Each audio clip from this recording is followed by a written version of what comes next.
Parliamentary elections will be held in Greece on Sunday at a time when high food prices and the cost of living are at the top of the minds of Greek voters, according to recent polls.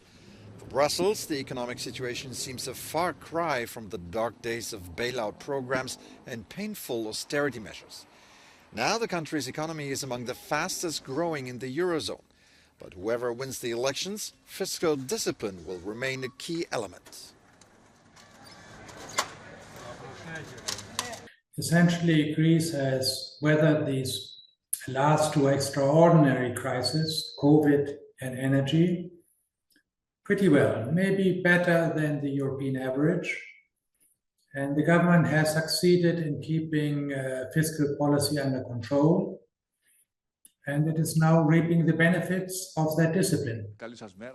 While Greece has regained the EU's confidence in terms of the economy, this is not the case with the quality of the rule of law.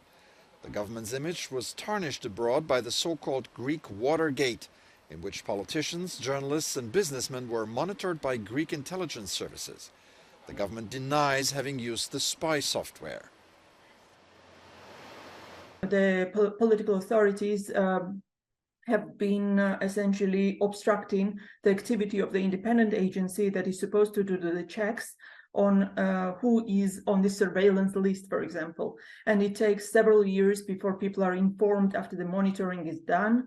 So this creates really an alarming situation, because the opposition and the journalists are the ones that are targeted, and essentially it gravely affects the quality of democracy in the country as well as the quality of the rule of law.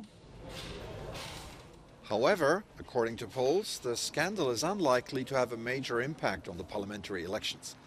According to Tsereteli, this is a symptom of critical voices being suppressed by the media, and great vigilance is needed at the EU level before the situation comes to an irreversible head.